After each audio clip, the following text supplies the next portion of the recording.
Hello guys, welcome to our channel. This is Teja. ప్రస్తుతం మనతో పాటు సీనియర్ జర్నలిస్ట్ దుర్గా కుమార్ గారు ఉన్నారు.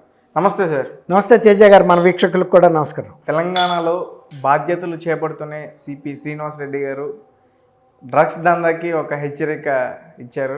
మీరు అందరూ ప్యాకప్ చేసుకోవాలి త్వరలో అని చెప్పేసి, అలాగే ముఖ్యంగా సినీ పరిశ్రమలో కూడా కొంతమంది ఉన్నారంట, వాళ్ళకు కూడా వార్నింగ్ ఇవ్వడం జరిగింది. సో మరి ఇంత దూకుడుగా ప్రదర్శించడానికి ఏంటి రీజన్స్? ఒక శివమణి స్టైల్లో అంటే ప్రభుత్వం కూడా మారిందిగా తేజ గారు. ప్రభుత్వం మారినప్పుడు మరి అన్ని శాఖల్లోనూ తీవ్రమైన మార్పులు కూడా కనపడాలి కదా. గతంలో బీఆర్ఎస్ ప్రభుత్వం కూడా ఇదే స్థాయిలో ఎంత పెద్ద వాళ్ళున్నా మేము కేసు ఊరుకోమని చెప్పి పెద్ద సినిమా ప్రముఖ ఫ్యామిలీస్కి చెందిన సభ్యులు కూడా ఇందులో ఉన్నారని, పూరి జగన్నాథ్ లాంటి డైరెక్టర్స్ ఇంకెవరెవరో, అంటే వాళ్ళ పేర్లన్నీ నాకు తెలియవు కానీ చాలా ముఖ్యుల మీద కేసు అప్పట్లో ఫైల్ చేశారు. ఆ తర్వాత ఇంకోటి ఏంటంటే, ఒక బార్లో కూడా రాత్రిపూట 3 గంటలప్పుడు డ్రగ్స్ వాడుతున్నారని మన చిరంజీవి గారి తమ్ముడు నాగబాబు గారు వాళ్ళ అమ్మాయికి సంబంధించిన కేసు కూడా ఒకటి బుక్ అయింది అప్పట్లో. ఇది కూడా చాలా సెన్సేషన్ అయింది. అక్కడ కూడా ఎక్కువ సినిమా వాళ్ళు కూడా కొంతమంది ఉన్నారు. ఇప్పుడు ఆయన అంత ప్రత్యేకంగా చెప్పిన కారణం ఏంటంటే, ఎక్కువ సినీ పరిశ్రమలోనే ఎక్కువ వాడకం జరుగుతుంది అనేది. నైజీరియా వాళ్ళని అరెస్ట్ చేసినప్పుడు అవి చాలా హై పవర్ డ్రగ్స్. అవి కాకుండా ఇప్పుడు ఆంధ్రప్రదేశ్లో పాడేరు, విశాఖపట్నం కేంద్రంగా ఇండియా మొత్తానికి విపరీతమైన గంజాయి సప్లై జరుగుతుందండి. విపరీతంగా అంటే ఎంతంటే ఇక అక్కడ డీజీపీలు కూడా చెబుతున్నారు ఇదంతా ఆంధ్రప్రదేశ్ నుంచి వస్తుందని. తర్వాత ఎక్కువగా ఇటు మహారాష్ట్ర అటు ట్రాన్స్పోర్ట్ అవుతూ ఉండగా ఓఆర్ఆర్ మీద కూడా అనేక సార్లు సైబరాబాద్ పోలీసులు, తర్వాత రాచకొండ పోలీసులు వీళ్ళు అనేక సార్లు కారుల్లోనూ జీపుల్లో వెహికల్స్లో తీసుకెళ్తున్న ఆ బ్రౌన్ కలర్ ప్యాకెట్లో చుట్టూ ఉంటుంది గంజాయి. అలాంటి ప్యాకెట్లు, లారీలు చాలాసార్లు సీజ్ చేసుకున్నారు విపరీతంగా, కొన్ని టన్నుల లెక్కే. ఇది సినిమా పరిశ్రమలో అనేది ఎవరు ఏం చేయలేకపోతున్నారు.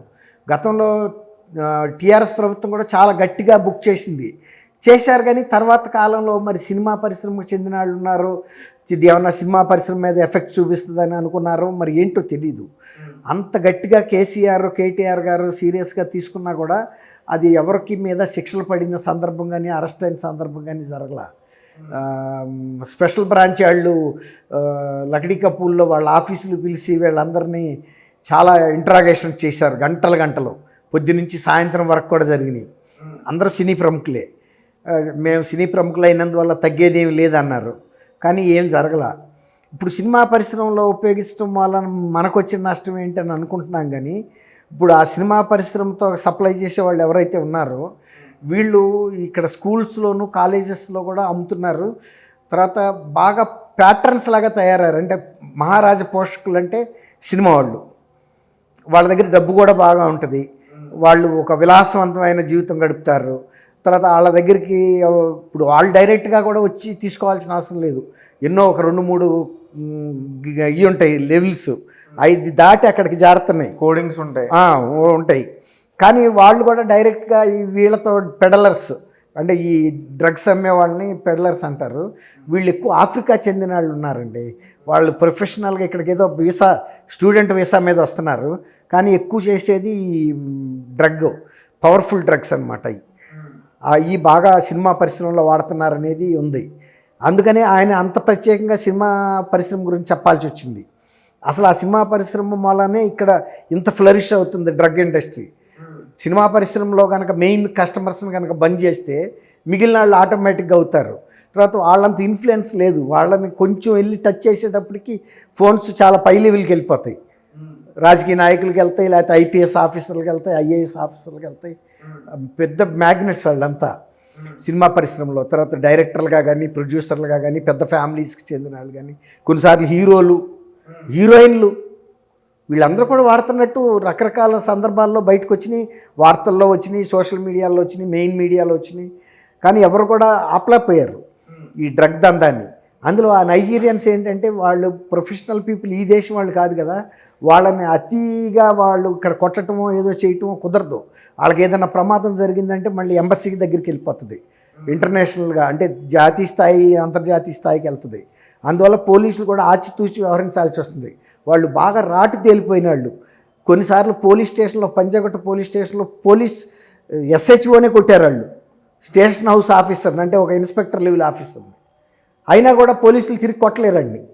ఎందుకంటే వాడు ఫారినర్, వాళ్ళకి కొన్ని ఇమ్యూనిటీస్, కొన్ని రక్షణలు ఉంటాయి.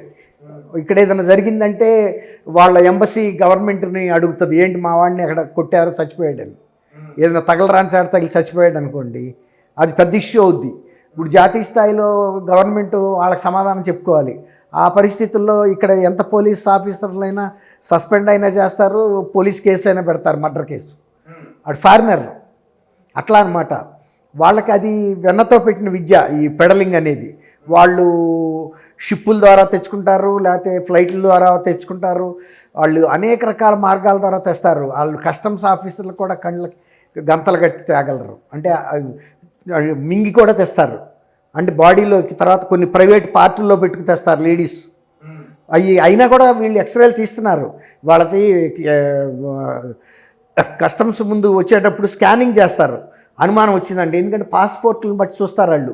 వీళ్ళు ఫ్రీక్వెంట్ ఫ్లయర్స్ అనుకోండి, వీళ్ళు ఇలాంటి దందాలు ఏదో చేస్తారని అనుమానం వచ్చి వాళ్ళ లగేజ్ని చెక్ చేయడంతో పాటు అనుమానం వస్తే బాడీ స్కాన్ చేస్తారు. బాడీ స్కాన్ చేసినప్పుడు కనపడింది అనుకోండి, వెంటనే వాళ్ళు ఉస్మానియా గాంధీ హాస్పిటల్స్కి పంపించేస్తారు, అవి బయటికి తీయమని. కొన్నిసార్లు లోపల ఇరుక్కుపోతే ఆపరేషన్లు తీసిన సందర్భాలు కూడా ఉంటాయి. అంత కరుడు కట్టిన వాళ్ళు, అంటే డబ్బు కోసం వాళ్ళు ఎంత ప్రమాదమైన పనులు కూడా చేయగలరు. పేగుల్లో పెట్టేసుకుని అట్ట వస్తారనమాట మింగి. ఆ తర్వాత మోషన్ ద్వారా బయటకు తీసి అమ్ముతారు. లేడీస్ అయితే వాళ్ళ మర్మాంగాల్లో కూడా పెట్టి తెచ్చుకొస్తారు. అవన్నీ కూడా వాళ్ళు స్కాన్లో పట్టుకుని లేడీ పోలీసులకు అప్పచెప్పి అవి బయటికి తీస్తారు, డాక్టర్ల దగ్గరికి తీసుకెళ్ళి.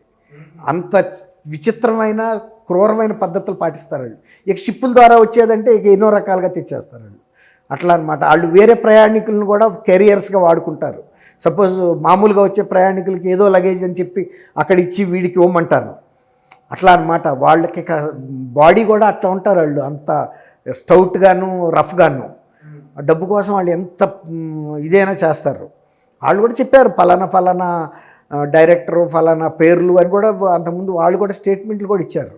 ఆయన పెద్ద ప్రయోజనం కనపడలేదు. చూద్దాం, కొత్త శ్రీనివాసరెడ్డి గారు కొత్తగా వచ్చారు కాబట్టి, మరి అందులో ప్రత్యేకంగా సినిమా రంగానికి వార్నింగ్ ఇచ్చారు కాబట్టి ఇది చాలా తీవ్రమైన సమస్య అండి. హైదరాబాద్లో చాలా పబ్బులు నడుస్తున్నాయంటే పబ్బులు కాదు వాళ్ళు ఇచ్చేది, ఇది డ్రగ్లే. రాత్రిపూట మిడ్నైట్ 2 o'clock 3 o'clock రాక కూడా నడుస్తున్నాయి. లేడీస్ గర్ల్స్ కూడా వెళ్తున్నారండి, పెద్ద పెద్ద ఫ్యామిలీస్కి చెందిన వాళ్ళు కూడా వెళ్తున్నారు. ఆ డ్రగ్ అనేది అంత ఆకర్షణగా ఉంటుంది, పవర్ఫుల్. ప్రభుత్వ నిబంధనలు ఉన్నాయి, రాత్రి 12ంటికి మూసేయమని. ఇవాళ అయితే 24 గంటలు కూడా పెట్టుకోమని కూడా గతంలో గవర్నమెంట్లు కూడా కొన్ని పర్మిషన్లు ఇచ్చినాయి. ఇట్లా దుర్వినియోగం అయ్యే అవకాశం కూడా ఉంది. అది అట్లా దాన్ని బట్టి కొంచెం తీవ్రమైన చర్యలు తీసుకుంటే అందరికీ కూడా సమాజానికి మంచిదే. దాని వల్ల నేరాలు పెరుగుతున్నాయి తేజ గారు ఈ డ్రగ్స్ మూలన. కాబట్టి అది ఈ గవర్నమెంట్లో ఇలాంటి మంచి పోలీస్ ఆఫీసర్స్ ఉండి కనుక బంద్ చేయగలిగితే యువత చెడిపోకుండా ఉంటుంది ముందు. Okay sir, thank you sir. Thank you Teja గారు, మన వీక్షకులు కూడా అన్నాం.